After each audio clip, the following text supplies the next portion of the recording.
Sabado pa lang nangandam na ang usa sa napo ka mga eskwelahan sa Eastern Visayas sa gipahigayong face-to-face classes kagahapong adlaw. Ano ang detalye? Ang Palo Central School sa Palo, Leyte, ang usa ka gatos ka pampublikong eskwelahan, lukop nasod nga mipahigayon sa limited face-to-face classes.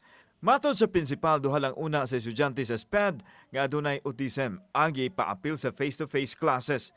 Kaganina, sayo nga misulod ang mga magtutudlo ipahigayon ang flag raising apan walay mga bata nga niapil. Pagka alas 8 sa buntag, misulod ang usa ka bata nga ubos sa SPED child with autism. So wala pa musud sa classroom, adunay mga health protocols nga gipatuman. Dayag sa dagway sa bata ang kalipay nga nakabalik siya sa eskwelahan. Milibot una sa pipila ka lugar sa wa pa musulod siyang classroom. Ang magtutudlo sa bata naka-PPE dihang nagpahigayon og klase.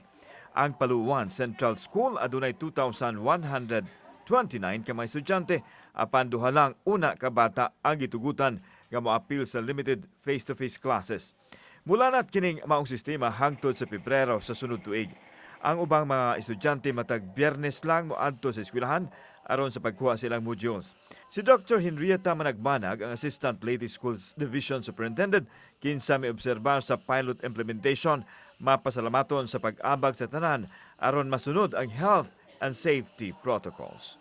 Kauban si Klase Gabutin, ako si Alan Domingo. Balitang Bisdak.